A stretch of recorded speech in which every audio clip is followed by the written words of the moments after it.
another episode of Nonstop F-Stop, where we're going to be doing a look into my camera bag.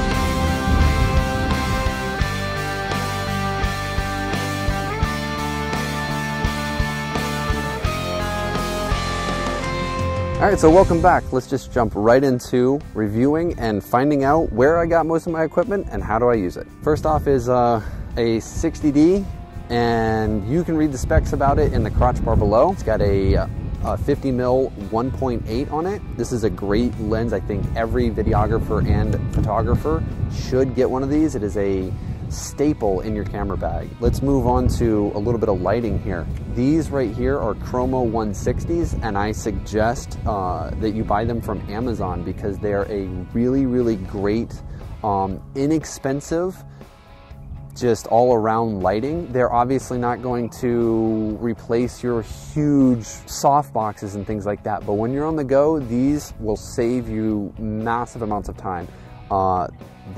We'll put a link in the crotch bar below. They cost about $30. Just the light. They do not come with a battery or charger or anything else, but they do take multiple kinds of batteries. They take Sony NP 750s and the 550s. The 750s are bigger and the 550s are smaller, which are like this. The small battery allows this light to run for about 2 hours on max power and for about 4 to 5 days on its lowest setting. It will last for a really long time. The other batteries that it takes is you can do AA's. It takes 1, 2, 3, 4, 5, 6. You can tell how many times I've used a AA in here. I don't use AA's at all in this, but it takes 6 AA's and some other kind of Sony battery, and I think it's the little camcorder batteries, but I never buy them because they're far too expensive and they don't last very long. This is a 14mm Rokinon T-stop 3.1 lens. It does an amazing job in videography when you're walking from dark locations to light locations because you do not get that aperture click with most lenses. It's a very smooth aperture. This lens you can pick up around for $300 to $400. I got it off of eBay, which I get a lot of my stuff off eBay. But we will put a little bit of a description of this lens and a link in the crotch bar below. Okay, we're gonna move back to Canon lenses here. This lens is actually probably one of your best bets when you're doing a really wide shot, and it's gonna be one of your cheapest, widest lenses. This is a Canon L-series fixed f4, 17 to 40. Let's also move on to the Canon L-series 7200 2.8 USM. I think I got all those little tags in there. Version 2, Mark II, whatever you want to call it.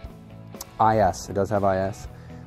This lens runs for about $2,200 to $2,600. This right here is a very specialty lens. This is not your everyday, you go out and shoot just fun stuff with it. This is an 8mm Rokinon fisheye lens. And very specifically, what I use this for is virtual tours in houses. I will take this lens and do multiple fisheye pictures and stitch them together and to make a virtual tour. We're not going to get into that, but this lens is really great when you're looking for a fisheye look. And it's fairly cheap. It's like $200 to $300. I got mine off eBay. You can check yours out. It's a Rokinon 8mm. I suggest it, especially if you're into the fisheye look here. All right, so before I get into the 5D Mark III and what it's got on and what it can do, I suggest getting one of these. They're called a Rocket Air. You can type them in on eBay or Amazon. Just Google it. They're about $10. And my personal opinion is do not get the large one.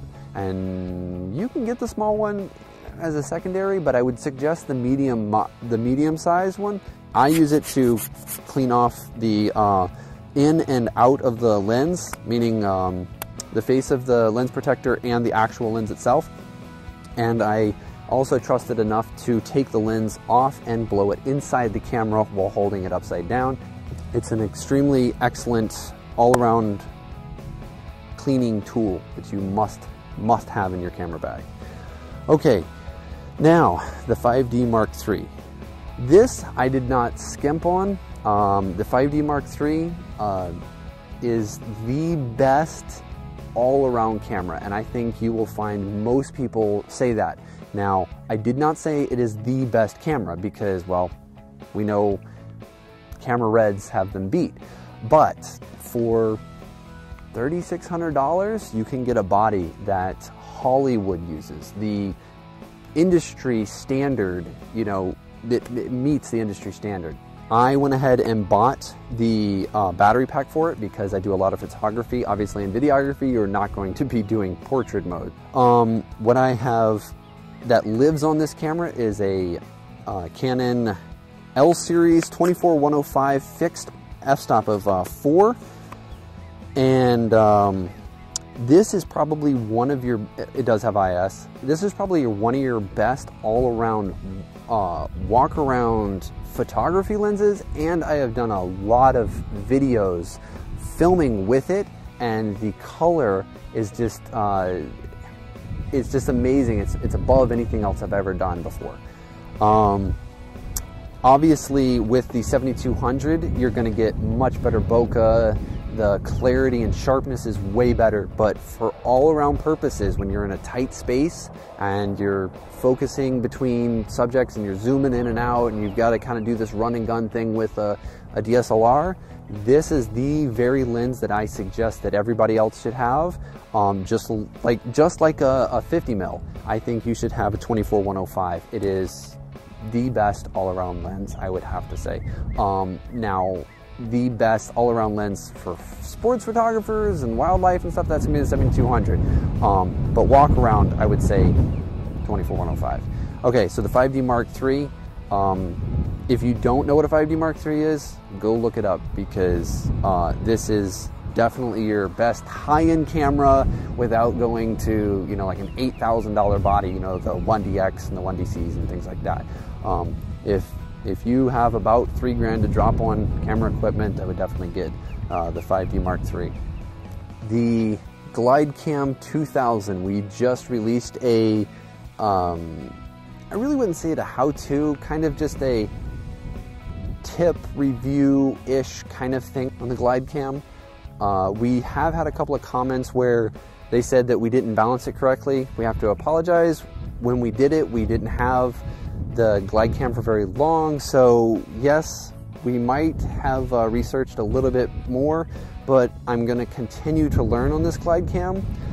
So I apologize for anything that I might have said wrong or done wrong. I'll continue to learn on it and improve my techniques, and as I do, I will bring it out to you so that you can learn along with me. All right, moving on to an iPad. You're wondering why an iPad is sitting on my table. Well, everybody's got an iPad. Yes, I think you should have an iPad in your bag, because if your customers want to see pictures as you're shooting, you can get something called an iFi card and stick it in your camera. And you can buy an OtterBox and a sling and stick it on your side or stick it on a table, and as you're shooting, the pictures will be transmitted to there's a free application. It'll be transmitted to that application from the iFi card. The iFi card will transmit Wi-Fi, and you jump on that Wi-Fi via the iPad, and it will transmit the pictures to the iPad as you're shooting. Now, it is not the fastest thing in the world, but your customers can see your pictures as you go along. Now, also, you can unload your camera and store and edit on the iPad, so I think that's just an absolute must. That's all for this episode of Nonstop F-Stop. Stay tuned, because you never know what we're gonna do next.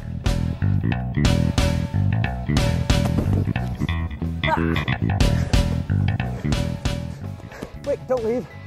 We need you to leave us comments and suggestions on the next review or next video. Please, I need your help.